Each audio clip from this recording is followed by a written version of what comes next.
ಇದು national TV presence ಗ್ರಾಮೀಣ cricket ಪ್ರತಿಭೆಗಳಿಗೆ 100 ದಿನ 101 ಕ್ರಿಕೆಟ್ ಟೆಕ್ನಿಕ್. ಇವತ್ತೇನು ಕಲಿತಾ ಇದ್ದೀವಿ ಅಂದರೆ ಫಾಸ್ಟ್ ಬೌಲಿಂಗ್ ಅಂತ ಬಂದಾಗ ಎಷ್ಟು ಜನ ಫಾಸ್ಟ್ ಬೌಲಿಂಗ್ ಸ್ವಿಂಗ್ ಹೆಂಗೆ ಮಾಡೋದು, ಔಟ್ ಸ್ವಿಂಗ್ ಹೆಂಗೆ ಮಾಡೋದು, ಫಾಸ್ಟಾಗಿ ಹೆಂಗೆ ಹಾಕೋದು, ಎಷ್ಟೊಂದು ಕ್ವಶನ್ಸ್ಗಳು. ಇದು ಈ ನಿಮ್ಮ ಟೈಮು ಇದನ್ನೆಲ್ಲ ಕಲಿಯೋದಕ್ಕೆ ಒನ್ಸ್ ಬೇಸಿಕ್ ಸ್ಟ್ರಾಂಗ್ ಆದಮೇಲೆ ನಿಮ್ಮ ಸ್ಕಿಲ್ಸ್ನ ಆ್ಯಡ್ ಮಾಡ್ತಾ ಹೋಗ್ಬೋದು. ಮೊದಲನೇದಾಗಿ ಫಾಸ್ಟ್ ಬೌಲಿಂಗ್ ಅಂತ ಬಂದಾಗ ಗ್ರಿಪ್ ಅನ್ನೋದು ಬರುತ್ತೆ. ಗ್ರಿಪ್ಪು ತುಂಬ ಇಂಪಾರ್ಟೆಂಟ್ ಆಗುತ್ತೆ. ಸೊ ನಂತರ ರೆಡ್ ಆ್ಯಂಡ್ ವೈಟ್ ಬಾಲ್ ಇದೆ, ನಿಮಗೆ ಕ್ಲಿಯರಾಗಿ ಸ್ವಲ್ಪ ಒಂದು ಐಡಿಯಾ ಬರೋದಕ್ಕೆ. ಸೊ ಗ್ರಿಪ್ ಹೇಗಿರುತ್ತೆ ಅಂದರೆ ಸೀಮ್ ಮೇಲೆ ಪಾಯಿಂಟ್ ಮಾಡಬೇಕಾಗತ್ತೆ, ಸೀಮ್ನ ಹೋಲ್ಡ್ ಮಾಡಬೇಕಾಗತ್ತೆ. 2 ಫಿಂಗರು ಸೀಮ್ ಮೇಲೆ ರೋಲ್ ಆಗೋ ರೀತಿ ಹೀಗೆ ಇಟ್ಕೋಬೇಕಾಗತ್ತೆ. ಸೊ ತಮ್ಮು ಆಪ್ಷನಲ್ಲು, ಇಲ್ಲಿ ಒಳಗಡೆನೂ ಹೋಗ್ಬೋದು, ಈಗೂ ಇಟ್ಕೋಬೋದು. ನಿಮ್ಮಲ್ಲಿ ಕೆಲವ್ರು ನೋಡಿರ್ಬೋದು, ಕೆಲವ್ರು ವೈಡ್ ಇಟ್ಕೋತಾರೆ ಗ್ರಿಪ್ಪು. ಸೊ ವೈಡ್ ಇಟ್ಕೊಳ್ಳೋದು ಏನಕ್ಕೆ ಅಂದರೆ ಅಗೇನ್ ಹ್ಯೂಮನ್ ಬಾಡಿ ಎಲ್ರದ್ದು ಸೇಮ್ ಇರೋಲ್ಲ, ಬೇರೆ ಬೇರೆ ಇರುತ್ತೆ. ಅವ್ರ ಕೈ ತುಂಬ ದೊಡ್ಡದಾಗಿರುತ್ತೆ. ಇಲ್ಲಿ ತುಂಬ ಇಟ್ಕೊಂಡ್ರೆ ಅವ್ರಿಗೆ ರಿಸ್ಟ್ ಕಂಟ್ರೋಲ್ ಸಿಗೋಲ್ಲ ಬಾಲ್ ಹಾಕಬೇಕಾದ್ರೆ. ಸೊ ಹಾಗಾಗಿ ಸ್ವಲ್ಪ ವೈಡ್ ಹೋಗ್ತಾರೆ, ಅವ್ರಿಗೆ ಅಲ್ಲಿ ಗ್ರಿಪ್ಪು ಜಾಸ್ತಿ ಸಿಗುತ್ತೆ ಕೈ ದೊಡ್ಡದಾಗಿದ್ದಾಗ. So normal grip, basic grip 2 finger up with the seam running along. So thumb optional, ಇಲ್ಲಿ ಬೇಕಾದ್ರೆ ಇಟ್ಕೋಬೋದು, ಇಲ್ಲಿ ಇಟ್ಕೋಬೋದು, ಎಲ್ಲಿ ಬೆಸ್ಟ್ ಕಂಟ್ರೋಲ್ ಸಿಗುತ್ತೆ ಅಲ್ಲಿ. ಸೊ ಇದು ಬೇಸಿಕ್ ಗ್ರಿಪ್ಪು. ರಿಸ್ಟ್ ಪೊಸಿಷನ್ನು ಕರೆಕ್ಟಾಗಿದ್ದರೆ ನಿಮಗೆ ಔಟ್ ಸ್ವಿಂಗ್ಗೆ ನಿಮಗೆ ಸ್ವಲ್ಪ ಸೀಮು ಸ್ಲಿಪ್ ಟುವರ್ಡ್ಸ್ ಇರುತ್ತೆ, ಸ್ವಲ್ಪ ಆಚೆ ಇರುತ್ತೆ. ಅದೇ ಇನ್ ಸ್ವಿಂಗ್ಗೆ ಸ್ವಲ್ಪ ಒಳಗಡೆ ಇರುತ್ತೆ. ಇನ್ ಕೇಸ್ ನಿಮ್ಮ ರಿಸ್ಟ್ ಪೊಸಿಷನ್ನು ರಿಲೀಸ್ ಟೈಮಲ್ಲಿ ಸ್ಟಡಿ ಆಗಿದ್ದರೆ ಸೊ ನಿಮಗೆ ಈ ಗ್ರಿಪ್ಗಳು ವರ್ಕ್ ಆಗುತ್ತೆ. ಅದೇ ಮೇನ್ ಥಿಂಗು. ತುಂಬ ಕಾಮನ್ನಾಗಿ ಏನಾಗುತ್ತೆ ಅಂದರೆ ಮಕ್ಕಳಲ್ಲಿ ರಿಸ್ಟ್ ಪೊಸಿಷನ್ ಈಗ ಬೀಳ್ತಾ ಇರುತ್ತೆ ಕಾಮನ್ನಾಗಿ, ಅಥವಾ ಮೋಸ್ಟ್ ಆಫ್ ದ ಟೈಮ್ಸು ಹೊಸ ಬಾಲ್ ಕೊಟ್ಟರೆ ಇನ್ ಸ್ವಿಂಗೇ ಹಾಕ್ತಾರೆ, ಈ ಪೋಲಿಂದ ಆ ಪೋಲ್ಗೆ ಬೇಕಾದ್ರೆ ಹೊಡಿತಾರೆ, ಅಷ್ಟು ಸ್ವಿಂಗ್ ಆಗುತ್ತೆ. ಈ ರಿಸ್ಟ್ ಪೊಸಿಷನ್ ಹಿಂಗೆ ಏನಾರು ಒಳಗಡೆ ಇತ್ತು ಅಂದರೆ ತುಂಬ ರೇರಷ್ಟು ಕ್ವಾಲಿಟೀಸು, ಒಳ್ಳೆ ಕ್ವಾಲಿಟಿದು ಆ್ಯಕ್ಚುಲಿ ತುಂಬ ಕಮ್ಮಿ ಬೌಲರ್ಸಲ್ಲಿ ಸಿಗೋದು ಅಂದರೆ ರಿಸ್ಟ್ ಪೊಸಿಷನ್ ಆಚೆ ಇಡುವಂಥದ್ದು. ತುಂಬ ಕಮ್ಮಿ ಬೌಲರ್ಸ್ಗೆ ಅಲ್ಲಿ ತುಂಬ ಕಾಮನ್ನಾಗಿ ನ್ಯಾಚುರಲಾಗಿ ಬರೋಂಥದ್ದು ಔಟ್ ಸ್ವಿಂಗ್ ಬೌಲರ್ಸ್ಗೆ ಸೊ ಈ ರೀತಿ ಆಚೆ ಇರುತ್ತೆ. ಸೊ ಇವ್ರಿಗೆ ನಾರ್ಮಲ್ ಗ್ರಿಪ್ ಇಟ್ಕೊಂಡ್ರೂ ಬರೀ ರಿಸ್ಟ್ ಪೊಸಿಷನು, ಗ್ರಿಪ್ಪೇನು ಚೇಂಜ್ ಮಾಡ್ತಿಲ್ಲ. ನಮಗೆ ಆಗಲೇ ಹೇಳ್ದಂತೆ ಔಟ್ ಸ್ವಿಂಗ್ ಹೀಗಿರಬೇಕು, ಸ್ವಿಂಗ್ ಪೊಸಿಷನು, ಇನ್ ಸ್ವಿಂಗ್ಗೆ ಹೀಗಿರಬೇಕು ಅಂತ ಇತ್ತು. ಇದು ನನ್ನ ನ್ಯೂಟ್ರಲ್ ಗ್ರಿಪ್ ಆದರೆ, ನ್ಯೂಟ್ರಲ್ ಪೊಸಿಷನ್ ರಿಸ್ಟ್ ರಿಲೀಸ್ ಆದರೆ ಇದು ನನ್ನ ಗ್ರಿಪ್ ಚೇಂಜು ಔಟ್ ಸ್ವಿಂಗರ್ಗೆ. ಹಾಗೆ ಇನ್ ಸ್ವಿಂಗರ್ಗೆ ಇದು ನನ್ನ grip change. Neutral wrist position ಇದ್ದರೆ ನಾವು ಚೆನ್ನಾಗಿ ಯೂಸ್ ಮಾಡ್ತೀನಿ ಅಂದರೆ ನಾನೇನು ಚೇಂಜ್ ಮಾಡಬೇಕಾಗಿಲ್ಲ, ಬರೀ ರಿಸ್ಟ್ ಪೊಸಿಷನ್ ಮಾತ್ರ ಚೇಂಜ್ ಮಾಡಬೇಕು. ಇಲ್ಲಿಂದ ಸೇಮ್ ನೀವು ಔಟ್ ಸ್ವಿಂಗ್ ಪೊಸಿಷನ್ಗೆ ತರ್ಬೋದು. ಹಾಗೆ ಇನ್ ಸ್ವಿಂಗರ್ಗೆ ನಾನು ಇಲ್ಲಿಂದ ಇದೇ ಪೊಸಿಷನ್ನ ತರ್ಬೋದು. ನನ್ನ ರಿಸ್ಟಲ್ಲಿ ಅಷ್ಟೊಂದು ಕಂಟ್ರೋಲ್ ಇದ್ದರೆ. ಇಲ್ಲಿ ಮೊಬಿಲಿಟಿ ತುಂಬಾ ಇಂಪಾರ್ಟೆಂಟ್ ಆಗುತ್ತೆ ರಿಸ್ಟಲ್ಲಿ. ಅದರಿಂದ ಎಲ್ಲರೂ ಹಾಕೋಕ್ಕಾಗಲ್ಲ. ಇನ್ ಸ್ವಿಂಗು ಔಟ್ ಸ್ವಿಂಗು ಎರಡೂ ಎಫೆಕ್ಟಿವ್ ಆಗಿ ಅಷ್ಟೇ ಸ್ವಿಂಗ್ ಆಗಿ ಅವು ಹಾಕ್ಬೋದು.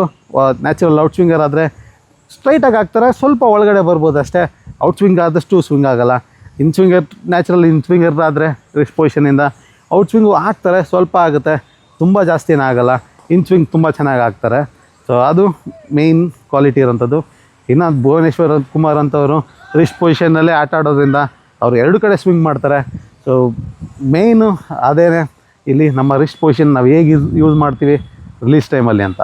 ಸೊ ಈಗಾಗಲೇ ತಿಳ್ಕೊಂಡಂತೆ ನನ್ನ ಗ್ರಿಪ್ಪು ನಾರ್ಮಲ್ ಇದ್ರೂ ನಾನು ರಿಸ್ಟಲ್ಲಿ ಔಟ್ ಸ್ವಿಂಗ್ ಪೊಸಿಷನ್ ತರ್ಬೋದು, ಇನ್ ಸ್ವಿಂಗ್ ಪೊಸಿಷನ್ ತರ್ಬೋದು.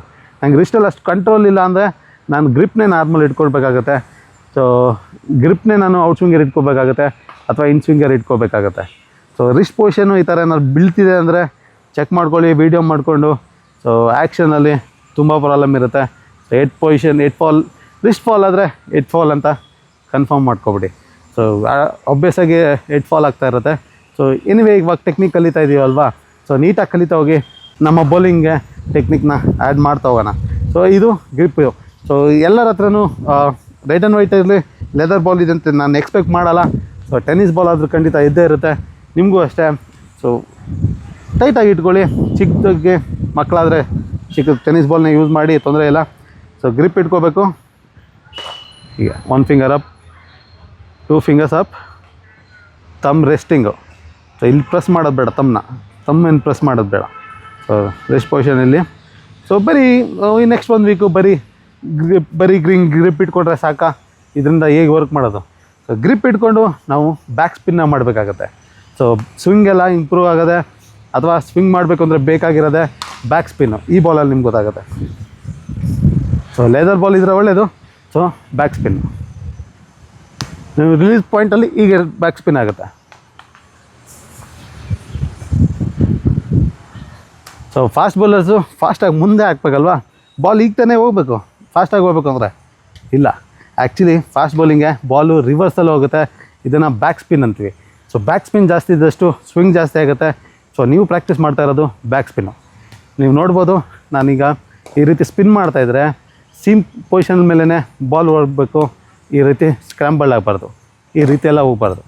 ಸೊ ಸ್ಟ್ರೈಟಾಗೆ ಸೀಮ್ ಪೊಸಿಷನ್, ಇಲ್ಲಿಂದ ಹೀಗೆ ರಿಲೀಸ್ ಮಾಡ್ತಿರಲ್ಲ ಆ ರೀತಿ. ಸೊ ಬೇಸಿಕಲಿ ನಿಮಗೆ ರಿಸ್ಟು ವರ್ಕ್ ಆಗೋದು ಯೂಸ್ ಆಗ್ತಾ ಇರುತ್ತೆ, ಹಾಗೆ ನಿಮಗೆ ಸೀಮ್ ಮೇಲೆ ಕಂಟ್ರೋಲ್ ಬರುತ್ತೆ.